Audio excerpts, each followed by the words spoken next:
बच्चों ये पास पेपर के कुछ सवाल हैं इकट्ठे है?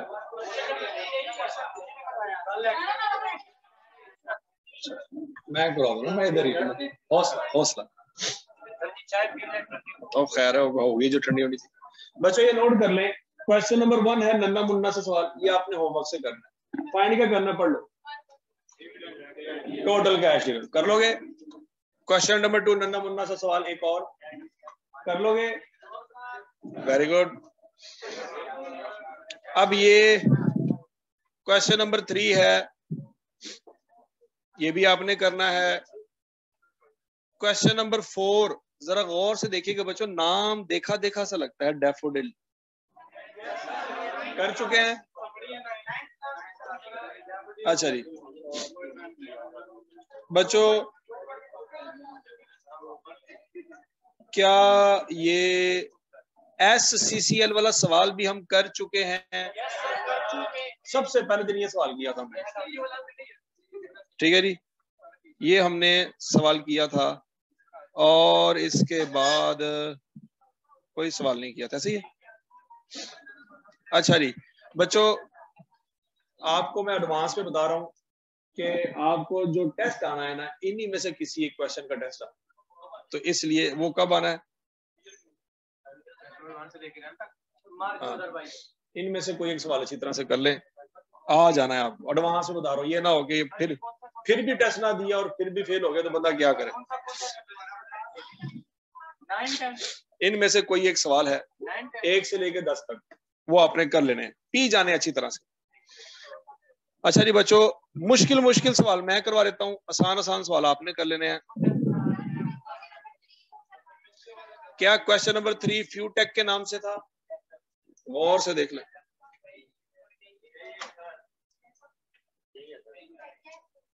ठीक है जी, चले जी ये सवाल कर लेते हैं।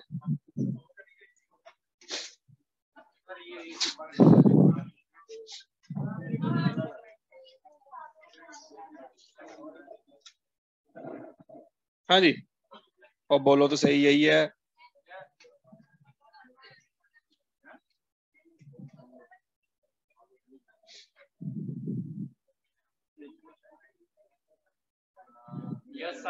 ये सवाल है कि नहीं है?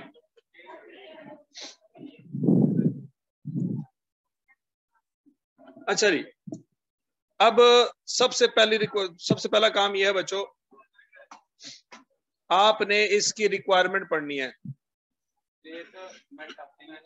अब सुनिएगा, prepare a statement of changes in equity for the year and 31 December 2013 in accordance with the requirement of companies act 2017। क्या उसने ये भी कहा है कि कंपैरेटिव भी बनाएं? कंपैरेटिव भी बनाएंगे। बच्चों किस साल की उसने इक्विटी मांगी है? 31 दिसंबर 2013 की मांगी। तो सोच समझ के जवाब देना, हमारा सवाल शुरू कहां से होगा? 1 जनवरी 2012 से शुरू होगा। क्या ये बात सबको समझ आती है? 100%। अगला सवाल, हमारे सवाल में कितने कॉलम होंगे? क्या शेयर कैपिटल होगा, रिटेन्ड अर्निंग होगा? अब यहां पे देख लो, राइट इशू की बात तो नहीं की, तो शेयर प्रीमियम भी आ जाएगा, और तो कोई बात नहीं की, बोनस शेयर तो खैर आ जाएगा। हाँ जी, रीवैल्यू सरप्लस ऊपर है सवाल में, बैलेंस ऑफ रीवैल्यू सरप्लस ये भी आ जाएगा। कितने कॉलम हो गए? 4 कॉलम हो गए। ठीक है जी, अब यहाँ पे हम लिखेंगे सबसे पहले नाम, फ्यूटेक। फ्यूटेक नाम क्या है? फ्यूटेक ही है बस, फ्यूटेक Pakistan limited.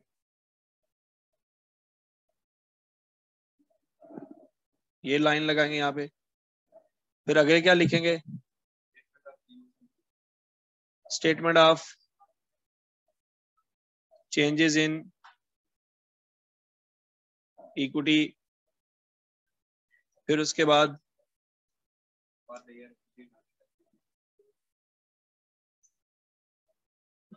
For the year 31 December 2013। Column कितने बनने हैं? 4 बनने हैं। 4, 1 2 3 4, ठीक हो गया। पहला क्या बनेगा? शेयर कैपिटल, दूसरा शेयर प्रीमियम, तीसरा रिटेन अर्निंग्स और रीवैल्यू सरप्लस और टोटल। हाँ जी, कौन सा? बैलेंस एज ऑन 1 जनवरी 2000, कौन सा आएगा? 12 आएगा। अब 1 जनवरी 2012 का शेयर कैपिटल नहीं पता, शेयर प्रीमियम नहीं पता, रिटेन अर्निंग नहीं पता, लेकिन क्या आखिरी लाइन में उसने रीवैल्यूएशन सरप्लस बता दिया है एग्जैक्ट 1 जनवरी 12 का? क्लियर है जी? सबको नजर आ रहा है?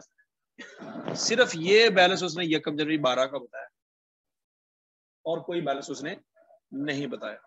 बच्चों चलो ठीक है, देख लेते हैं।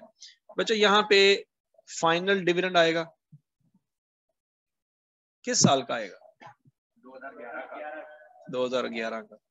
फिर इंटरिम डिविडेंड आएगा 2012 का। फिर प्रॉफिट आ जाएगा या राइट शेयर आ जाएगा, ऐसे ही। अब राइट शेयर सवाल में दिए हुए हैं, किस साल में होंगे? 12 में तो नहीं होंगे, तो 12 वाली स्टोरी खत्म होगी। फिर उसके बाद प्रॉफिट आफ्टर टैक्स आ जाएगा, फिर ट्रांसफर आ जाएगा, कोई ट्रांसफर फ्रॉम रीवैल्यूएशन सरप्लस। क्या आखिरी लाइन में उसने यही स्टोरी सुनाने की कोशिश की है?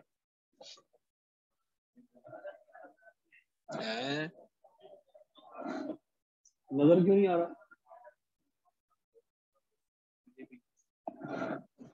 नहीं आ रहा नजर?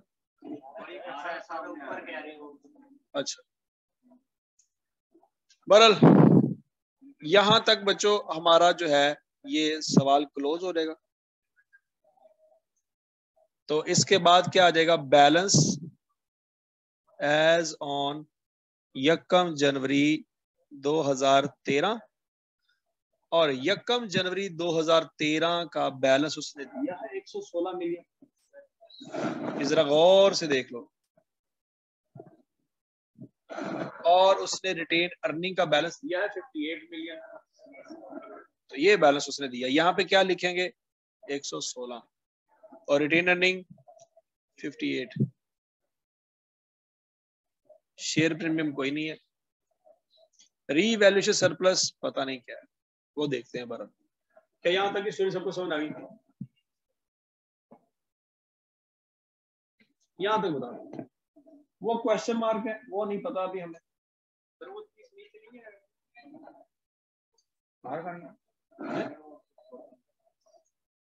जरा गौर से देखो, या आखिरी लाइन गौर से पढ़ो।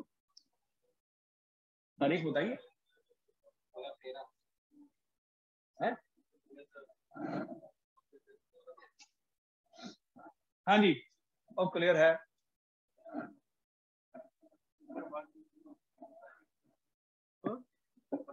वो देखते हैं ना बारी बारी। अभी हमने कौन सी लाइन फाइनल की है? ए पॉइंट क्लियर किया ना हमने अपने। अब हमने करना है बी। अब जरा गौर से बच्चों, the profit after tax for the year 31 December 2013 was 34 million और 2012 का क्या है? 25 मिलियन। तो ये जो आगे जो बैड डेट्स के मसले हैं ये 2013 में आएंगे कि 12 में? पढ़ लो। 12 के 12 में आएंगे, 13 के 13 में।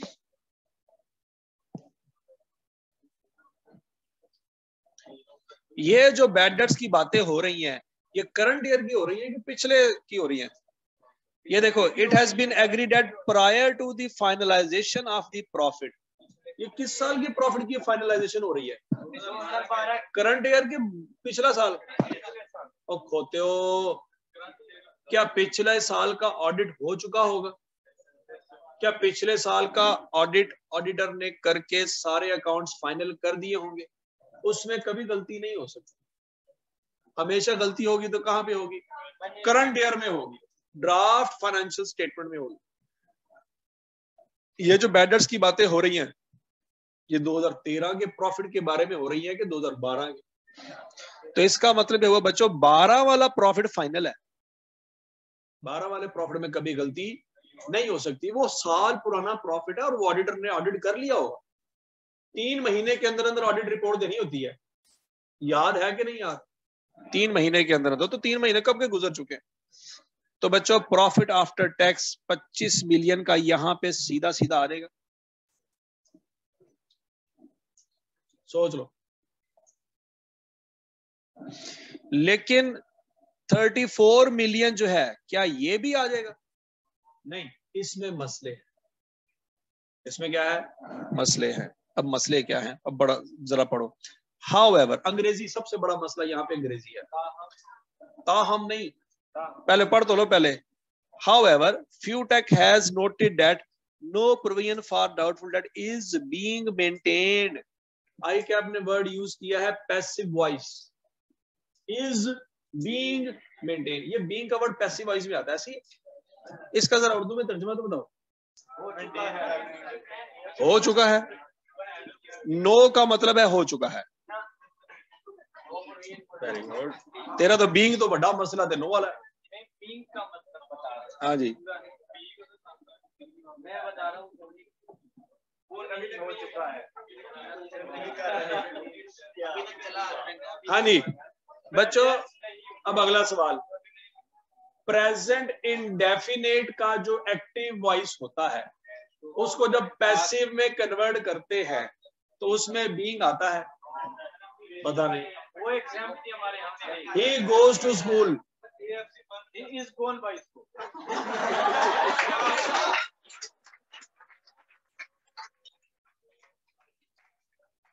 क्लियर?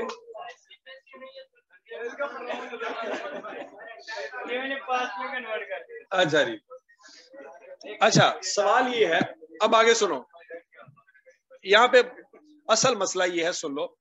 वो कहता है in this respect ageing analysis of the closing account receivable balance was carried out and it has been agreed that prior to finalization of profit provision for doubtful debt is to be accounted for as under। अब मेरा फिर सवाल ये है, ये सारे का सारा खेल बीइंग का है। सारी की सारी स्टोरी जो है ना बीइंग के ऊपर आगे घूमती है कि इसका क्या मतलब है। बच्चों सवाल मेरा आपसे ये है जिसका आपने मुझे जवाब देना है, क्या प्रोविजन सिर्फ इस साल में मेंटेन नहीं हुई, या वो ये कह रहा है कि प्रोविजन मेंटेन होती ही नहीं? क्या इस साल नहीं हुई या होती ही नहीं? गलत। ये प्रेजेंट इंडेफिनेट टेंस का पैसिव वॉइस है और प्रेजेंट इंडेफिनेट में आता है ता है, ती है, ते है। याद आ रहा है?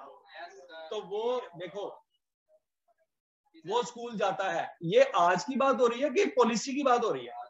वो खोते हो, ये पॉलिसी की बात हो रही है। वो खाना खाता है, ये अभी की बात हो रही है कि वो खाना खा रहा है, या वो पॉलिसी बता रहा है कि पूरी जिंदगी से खाता आ रहा है? खाना खाता है, स्कूल जाता है, दैट मींस ये उसकी डेली रूटीन है। ऐसे ही है। तो वो कह रहा है no provision is being maintained, मतलब आज तक कंपनी में कोई प्रोविजन मेंटेन नहीं हुई। वो ये पॉलिसी बता रहा है कि हुआ ही नहीं। वो ये नहीं कह रहा कि इस साल में गलती हुई है, वो ये कह रहा है कि कोई प्रोविजन मेंटेन होती ही नहीं है। क्या ये बात समझ आ गई? अगर प्रोविजन मेंटेन होती ही नहीं तो बच्चों इसका मतलब ये हुआ कि प्रोविजन का ब्रॉड डाउन बैलेंस भी नहीं होगा। पिछले साल कोई प्रोविजन नहीं, उससे पिछले साल कोई प्रोविजन नहीं, उससे पिछले साल कोई प्रोविजन नहीं। स्टोरी समझ आ रही? ब्रॉड डाउन बैलेंस नहीं होगा। क्यों? कोई पॉलिसी नहीं है। अच्छा ओके, आगे चलते हैं बच्चों कस्टमर्स बैलेंस अंडर डिस्प्यूट, 3 महीने से 12 महीने के दरमियान हमने लोगों को 10,000 रुपए की चीजें बेची हैं और लोग उसमें से 50% बैलेंस पे लड़ाई कर रहे हैं। तो बच्चों कितने पैसे डूब जाएंगे? 10,000 का 50% निकाल सकते हैं। 6,000 के ऊपर कितने परसेंट झगड़ा है? 100%। कितने पैसे डूब जाएंगे? क्या ये बात समझ आ रही है? नहीं समझ आई? वर्किंग नंबर 1 करेंगे बच्चों हम, correction of profit. Correction of profit, ये वर्किंग नंबर 1 है हमारी। प्रॉफिट गिवन,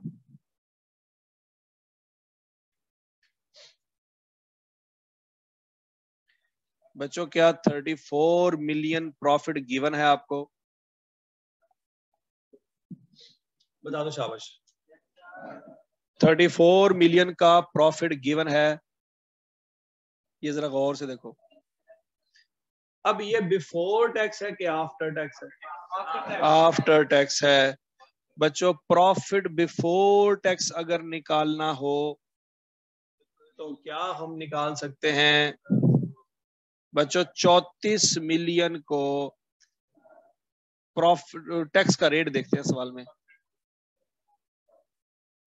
66 पे डिवाइड करेंगे। अब ये ऊपर से गुजर गया। हाँ भाई, ये 66 कहां से आया? ये पढ़ते पढ़ते बुढ़े हो गए हम। ये 66 कहां से आया?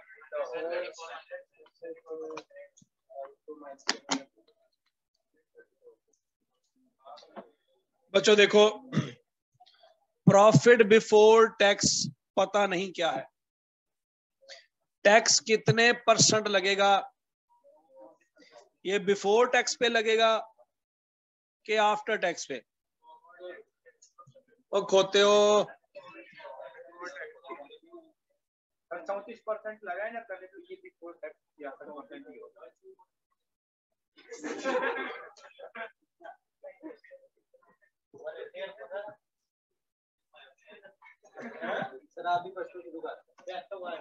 सलाह कर लो तुसी आपस दे विच, अपना चैनल खोल लिया। सीधी सीधी बात समझ नहीं आ रही, तुसी एक नवी लैंग्वेज क्रिएट कर लिया। अंग्रेजी साढ़े गोडे गिटिया च पै गई। हाँ जी बच्चों, ये प्रॉफिट बिफोर टैक्स हमेशा किस पे लगता? टैक्स जो है हमेशा किस पे लगता है? प्रॉफिट बिफोर टैक्स पे। तो डेफिनेटली जिस पे लगता है वो खुद 100% होगा। टैक्स लगा है 34%, तो 100 में से 34% क्या होगा? माइनस, तो प्रॉफिट आफ्टर टैक्स क्या हो जाएगा? 66। बच्चों मैं कह सकता हूं कि ये जो 34 मिलियन है ये बेसिकली 66% है। तो बच्चों 1% निकाल सकते हैं। कैसे?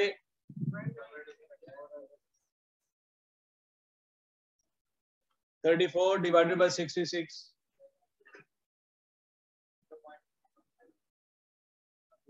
0.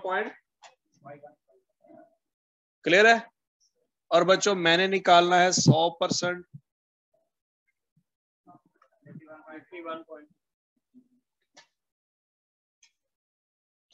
क्या ये बात समझ आ गई है? नहीं समझ आई?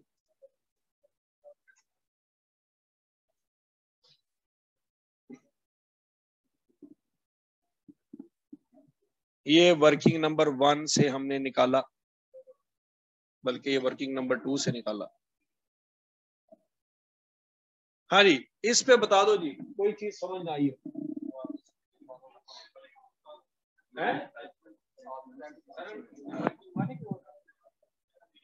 सोच लो सोच लो।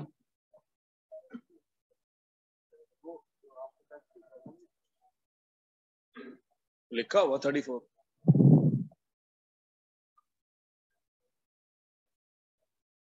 हाँ जी, 51.5 तक बताया नहीं को मसला। बोलो तो सही है 100%। अब सवाल ये है कि सर हम ये प्रॉफिट बिफोर टैक्स क्यों निकाल रहे हैं? प्रॉफिट आफ्टर टैक्स से काम नहीं चल सकता था? चल सकता था। मसला ये है कि बच्चों बैड डेट्स की कैलकुलेशन, बैड डेट्स हमारा एक्सपेंस होता है, बैड डेट्स क्या हमारा एक्सपेंस है। तो बच्चों बैड डेट्स एक्सपेंस जब हम अपने रेवेन्यू में से माइनस करते हैं तो वो बिफोर टैक्स से माइनस हो रहा होता है कि आफ्टर टैक्स से माइनस हो रहा होता है? बिफोर टैक्स से माइनस हो रहा होता है। क्या ये बात समझ आई है? इसलिए हमें प्रॉफिट आफ्टर टैक्स नहीं चाहिए, क्या चाहिए? प्रॉफिट बिफोर टैक्स चाहिए, क्योंकि प्रॉफिट आफ्टर टैक्स गलत है। प्रॉफिट आफ्टर टैक्स क्या है? गलत है। कैसे गलत है? क्योंकि कोई प्रोविजन मेंटेन हो ही नहीं रही। क्या हम ये कह सकते हैं कि 34 मिलियन का जो प्रॉफिट उसने बताया है उसमें से बैड डेट्स माइनस नहीं हुआ पड़ा ऑलरेडी? सोचो, आवाज नहीं आई। क्या आपको लगता है 34 मिलियन का जो प्रॉफिट उसने बताया है वो बैड डेट्स माइनस करने के बाद बताया है? अगर बैड डेट्स माइनस करने के बाद बताया होता तो ये हाउ एवर नोटेड दैट ये बातें क्यों होती? ठीक है जी, पता नहीं मैं क्या कह रहा हूं, बाहर में जाओ। बच्चों 10,000 का लेंगे, बैड डेट्स की कैलकुलेशन करेंगे हम। 10,000 का कितने परसेंट लेंगे?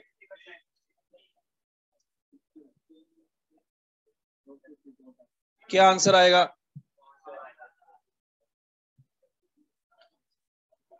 6,000 का कितने परसेंट लेंगे?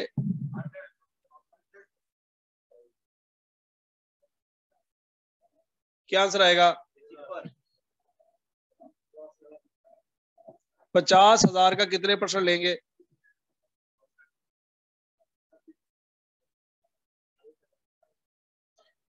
क्या आंसर आता है? 1,000। 35,000 का कितने परसेंट लेंगे?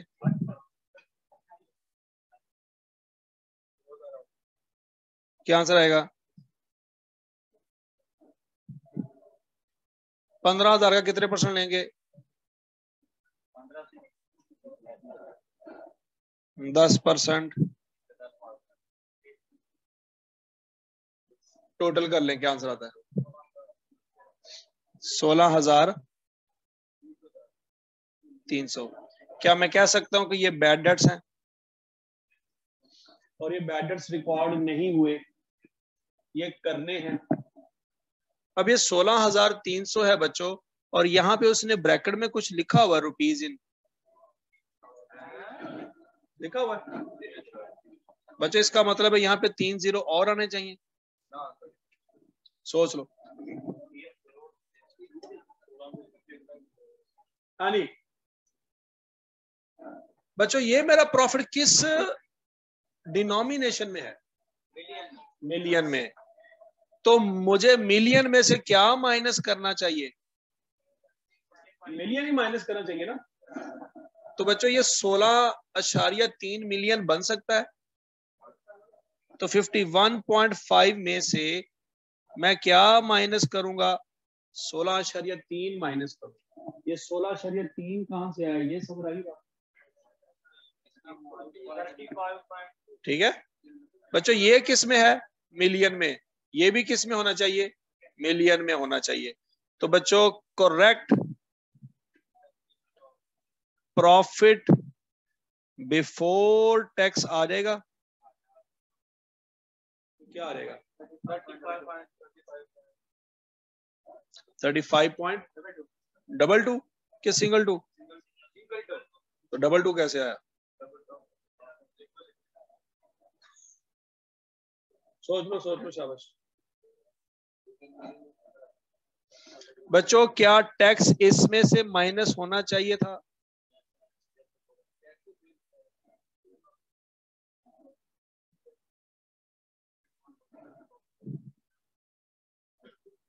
क्या वो पहले जो टैक्स कैलकुलेट किया होगा वो गलत होगा? वो गलत क्यों होगा? क्योंकि उसमें से बैड डेट्स माइनस ही नहीं हुए थे।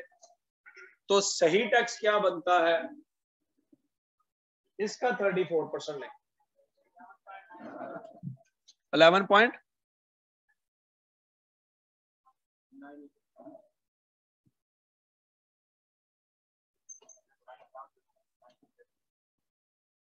बता दो।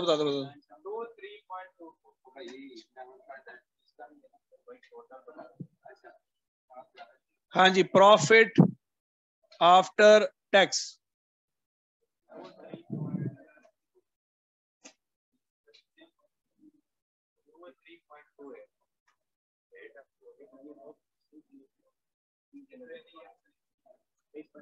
$23 ये करेक्ट प्रॉफिट है। ये क्या है जी?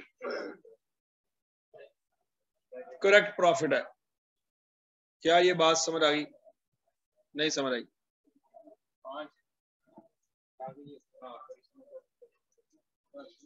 यहां पे फाइनल डिविडेंड आने हैं किस साल के? 2012 के। फिर इंटरिम डिविडेंड आने हैं 2013 के।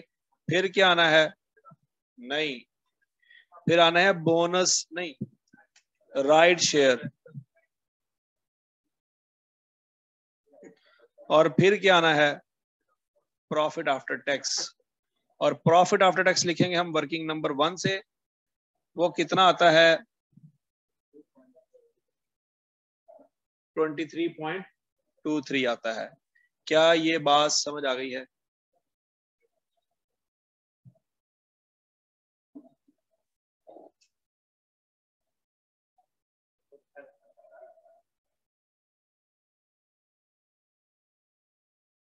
हाँ जी,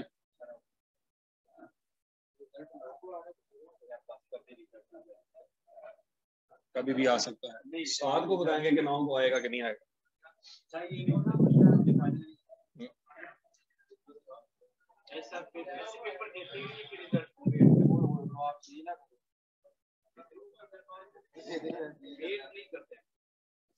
अच्छा जी, पॉइंट नंबर बी कंप्लीट हो गया।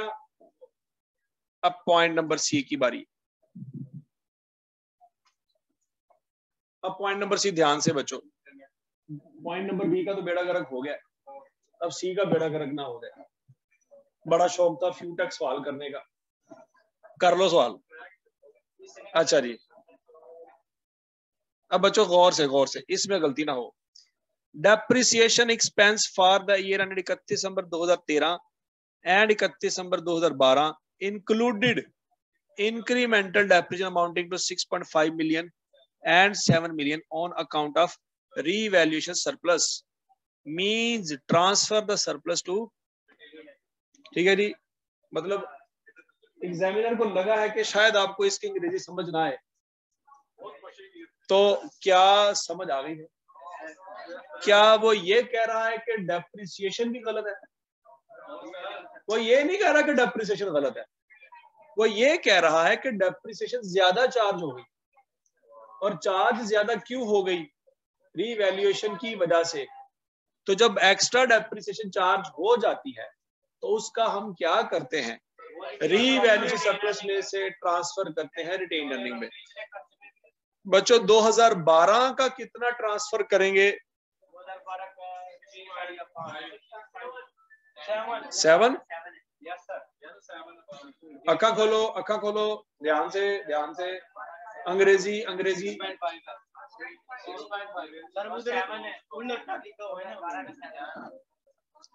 आई क्या बहुत तेज है ना बच्चों? पहली वैल्यू 2013 की है, दूसरी 12 की। सोच लो, पहली वैल्यू 2013 की है और दूसरी वैल्यू 2012 की है, ठीक है? तो ऐसी हरकतें आई कैप करता है। तो यहां से कितना बैलेंस माइनस होगा? 7 माइनस होगा और कहां जाएगा? रिटेन अर्निंग में।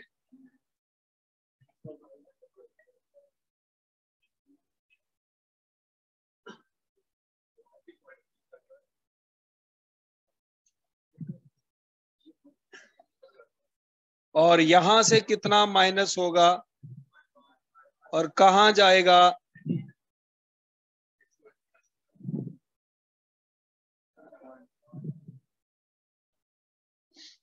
क्या ये बात समझ आई? बोलो तो सही।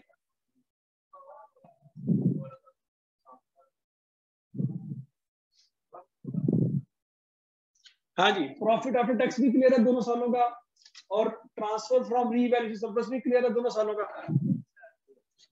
इसका मतलब बच्चों पार्ट सी हमारा हो गया। अब अगला पॉइंट है part D. Right share were issued on 15 सितंबर 2013। बच्चों ये सितंबर में हुए हैं कि जनवरी फरवरी में? तो सितंबर से पहले और बड़ा कुछ हो चुका होगा। क्या पिछले साल के फाइनल डिविडेंड डिस्कस हो चुके होंगे? क्या इस साल के इंटरम भी डिस्कस हो चुके होंगे? तो बच्चों इस एडजस्टमेंट को अभी हम नहीं करेंगे, क्योंकि हो सकता है हमसे गलती हो जाए। पहले कौन सा ही एडजस्टमेंट करेंगे? ई। अब बच्चों सोच समझ के जवाब देना। ये क्या लिखा हुआ है? यकम जनवरी 2013। तो यकम जनवरी 2013 के बाद सोच समझ के जवाब देना। फरवरी का महीना आएगा, उसमें बोर्ड ऑफ डायरेक्टर की मीटिंग होगी। कौन से साल के डिविडेंड डिस्कस होंगे? 12 के 11 के? 12 के। फाइनल के इंटरम? फाइनल। तो बच्चों 2012 के फाइनल डिविडेंड ढूंढो।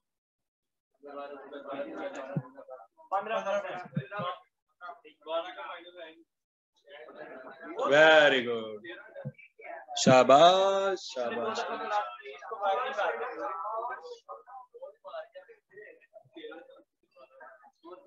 हाँ जी, क्या कैश डिविडेंड फाइनल 15% है 2012 का? अच्छा जी, तो बच्चों 15% किसका लेंगे? प्रॉफिट का के शेयर कैपिटल का? शेयर कैपिटल का। 15% निकालें,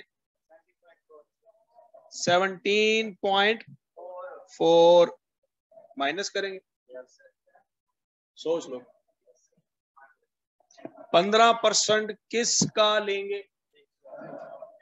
शेयर कैपिटल का। ये फाइनल है और ये कैश है। कैश वाले डिविडेंड में क्या चीज क्रेडिट होती है? कैश। और कैश हम यहाँ पे कहीं पे बना रहे हैं। कैश हमारा एसेट होता है, वो बैलेंस शीट की दूसरी तरफ होता है। तो कैश को हम यहाँ पे डिस्कस नहीं कर रहे, लेकिन जो चीज माइनस होनी है वो क्या चीज माइनस होनी है? रिटेन अर्निंग माइनस होनी, वो तो डिस्कस होगी।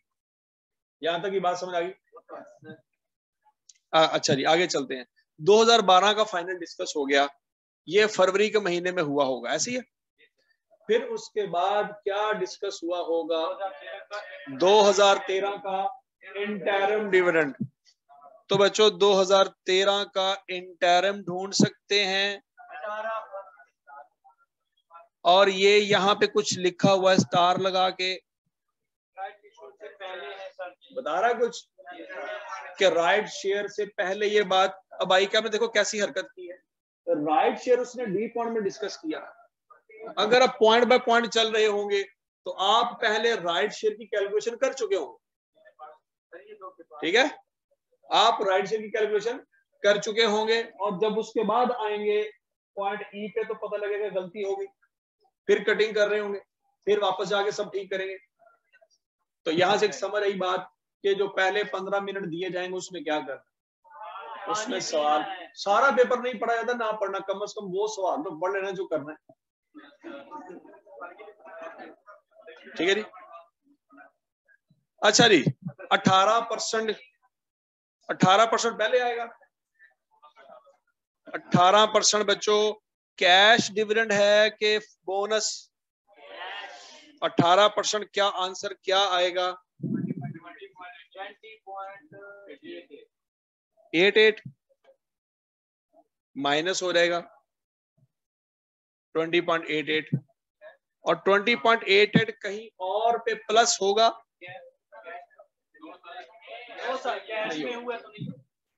कैश का ताल्लुक है, कैश से हमारा कोई ताल्लुक नहीं है। अच्छा बच्चों, ये हो गया, ऐसे ही है बच्चों। 2011 का ये जो 10% लिखा है उसका हमारे सवाल से कोई लेना देना है? कोई लेना देना नहीं है। अच्छा जी, और ये 2013 का जो फाइनल लिखा हुआ है ये 2014 में आना है, इसका भी कोई लेना देना नहीं। वो जो 2011 का फाइनल है वो हमारे सवाल में आएगा, ये 2011 का फाइनल कहां पे आएगा? 2012 के शुरू में आएगा, ऐसे ही है। तो वो अभी हम देखते हैं फिलहाल।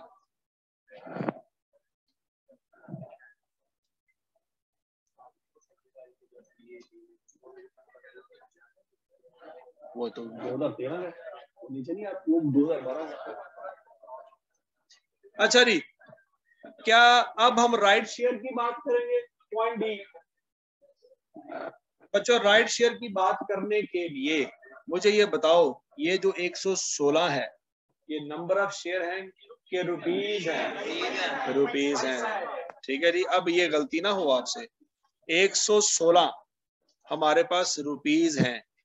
तो बच्चों हमने देखना ये है कि एक शेयर कितने का है? 10 का है। किस पे डिवाइड करेंगे? 10 पे डिवाइड करेंगे। क्या हमारे पास 11.6 मिलियन शेयर्स आ जाएंगे? अब 11.6 मिलियन शेयर में से कितने इशू करने हैं? उसने कहा है in the ratio of 1 right share for every 4 share held. हाँ जी बच्चों, डिवाइड किससे करना है और मल्टीप्लाई किससे करना है? 4 से डिवाइड करेंगे, 1 से मल्टीप्लाई करेंगे। 2.9 मिलियन शेयर हमने इशू करने हैं मजीद। बच्चों किस अमाउंट पे इशू करने हैं? 12 पे। तो क्या आप मुझे बता सकते हो कितना कैश इकट्ठा होगा? है 34.8 मिलियन रुपीज इकट्ठे होंगे। बच्चों हर शेयर को बेच के कितना प्रॉफिट हो रहा है? और 2 रुपये। तो 2 रुपए को किससे मल्टीप्लाई करेंगे? क्या आंसर आएगा? 5.8 मिलियन। और शेयर कैपिटल 10 रुपए के हिसाब से रिकॉर्ड करेंगे 29 मिलियन। क्या ये बात समझ आ रही है? बच्चों इस कैश का हमारे सवाल से कोई लेना देना नहीं, कैश अकाउंट बना ही नहीं रहे। ठीक हो गया। तो शेयर कैपिटल और शेयर प्रीमियम का हमारे सवाल से लेना देना है। तो 29 शेयर कैपिटल में लिखा जाएगा और शेयर प्रीमियम कितना है? 5.8, वो यहां पे लिखेंगे। क्या ये बात समझ आ गई? और बस यही था। क्या बच्चों हम वैसे टोटल निकाल सकते हैं 2013 में? वो खोते हो। बैलेंस एज ऑन 31 दिसंबर 2013 तो आ ही सकता है मेरा ख्याल है। 116 में 29 जमा कर लें, 145 और ये 5.8 है? एक मिनट है जो, चलो वो बाद में डिस्कस करते हैं, इसमें नहीं लिखा हुआ फिलहाल। अच्छा जी, इसको टोटल कर ले।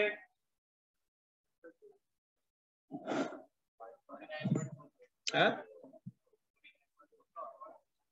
49.45।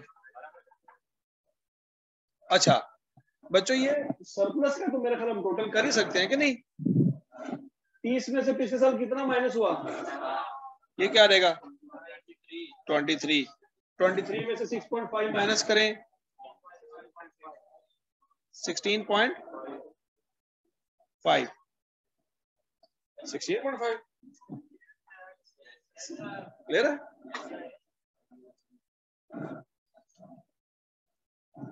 अच्छा जी, हौसला कर ले। ऊपर वाला 3 क्वेश्चन मार्क नजर आ रहे हैं बच्चों। इन क्वेश्चन मार्क में से मेरा ख्याल है इसका तो आइडिया हो सकता है। शेयर प्रीमियम कोई नहीं था। शेयर प्रीमियम पहली दफा कब आया? राइट शेयर इशू करके, उससे पहले तो था ही नहीं। एक तो क्वेश्चन मार्क खत्म हो गया। अब अगला पॉइंट बच्चों, यकम जनवरी 2012 का नहीं हमें पता, लेकिन क्या हमें ये पता है कि फाइनल डिविडेंड पहले आएंगे? 2011 के फाइनल डिविडेंड कितने हैं? ये 16% बोनस है कि कैश है? अब सोच समझ के जवाब देना बच्चों। जो 2011 का 16% आना है, सोच समझ के जवाब देना। ये जो ओपनिंग बैलेंस होगा उसका आना है कि ये जो क्लोजिंग बैलेंस है इसका आना है? ओपनिंग का।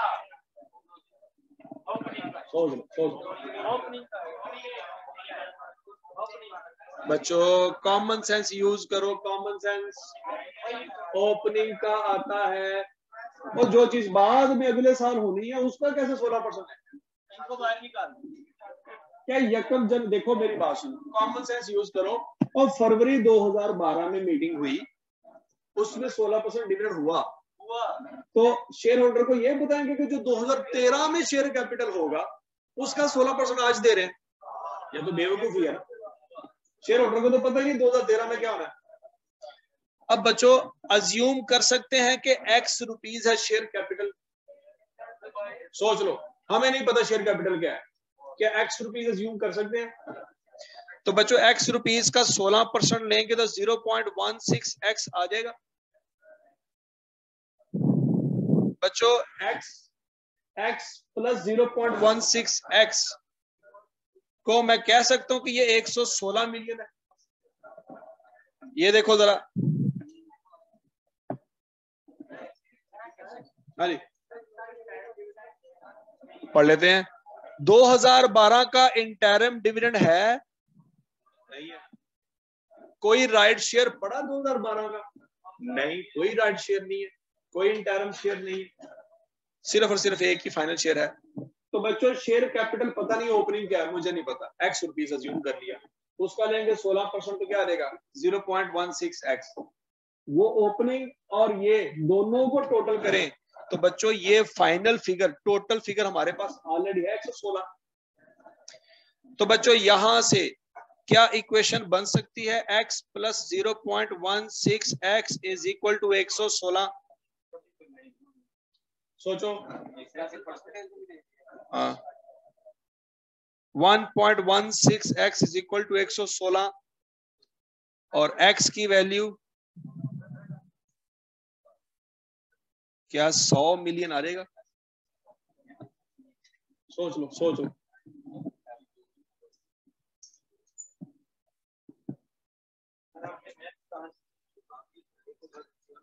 हाँ QM ना करो यार, QM बड़ी है, पास है माशाल्लाह, मिठाइयां बंटी पूरे खानदान में।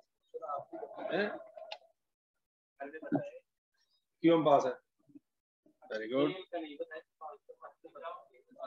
अच्छा फेल भी हुई है, वेरी गुड, ये तो तूने हमको भी बता दिया। BC में भी हुआ था माशाल्लाह, ठीक है। कोरोना में भी।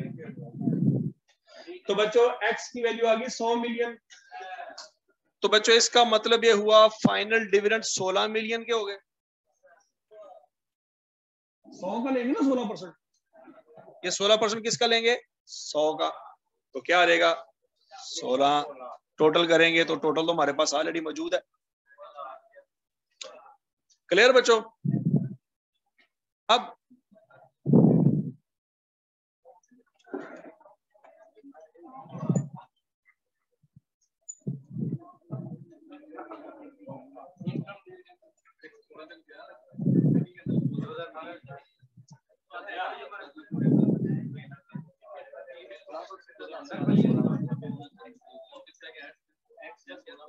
हाँ जी 16% का थोड़ी, 100 का 16%। अच्छा बच्चों मुझे बताओ 2012 में और कोई चीज, 2012 में कोई और चीज होनी चाहिए थी भला, है? Retain earning? यार इस सवाल में कोई और चीज मिस है मेरा ख्याल है।